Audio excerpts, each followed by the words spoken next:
Kalau saya ditanya mana makam Syekh Jumadil Kubro yang asli, pendapat saya yang saya yakini ya yang di Semarang. Makam yang asli dari tokoh Punjer Wali Songo yang bernama Syekh Jumadil Kubro itu ya yang di Semarang itu, bukan yang di tempat lain. Karena logisnya syiar Islam oleh tokoh Wali Songo periode pertama, kedua, ketiga, keempat itu perjalanannya dari Majapahit, Mojokerto.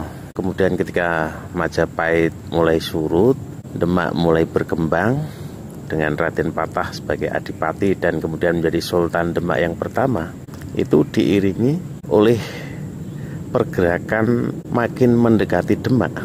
Para tokoh Wali Songo itu bergerak mendekat ke Demak. Termasuk Simbah Syekh Jumadil Kubro itu mukim di Semarang, dan di Semarang ada dua daerah syiar beliau mengembangkan Thorekoh Kubrowiyah, yaitu di Bukit Berkota dan yang satunya lagi di daerah Kaliwungu yang sampai hari ini ada makamnya Sunan Katong Kaliwungu. Bathara Katong atau Sunan Katong itu mudanya bergurunya agama Islam, bergurunya suluk sufi ya kepada Syekh Jumadil Kubro itu. Jadi ada dua tempat syiar yang utama bagi Syekh Jumadil Kubro di Semarang ini, yaitu di daerah Berkoto, hutan Berkoto, Bukit Berkoto, dan hutan di Kaliwungu. Itulah yang saya ketahui dan saya yakini. Kalau makam yang disebut Syekh Jumadil Kubro di lain tempat, menurut pendapat saya yang saya yakini itu bukan Syekh Jumadil Kubro yang tokoh Punjer Wali Songo, tokoh lain, berbeda. Karena namanya juga berbeda dan silsilahnya ke atas juga berbeda. Jadi dua tokoh yang berbeda. Kalau Syekh Jumadil Kubro yang makamnya di Semarang sebagai Punjer Wali Songo itu silsilah ke atasnya bersambung kepada baginda Nabi Muhammad SAW itu melalui Sayyid Sultan Walid Zainal Alim, putra dari Sultan Zainal Abidin.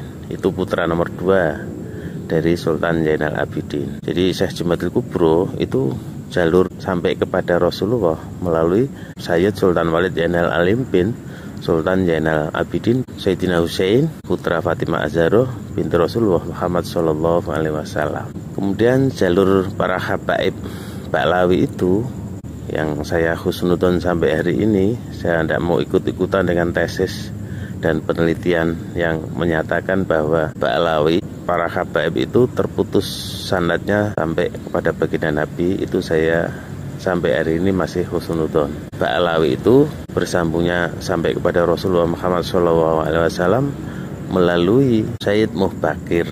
Melalui Sayyid Muhbakir, putra dari Sayyidina Sultan Zainal Abidin. Jadi itu adik dari Sayyid Sultan Walid Zainal Alim. Sayyid Sultan Walid Zainal Alim itu putra Zainal Abidin, putra nomor 2. Sedangkan Sayyid Muhbakir itu putra Sayyid Sultan Zainal Abidin, putra nomor 5. Jadi Wali Songo itu disepuh kalau dibanding para habaib Baklawi. Jadi itulah pendapat saya yang saya yakini.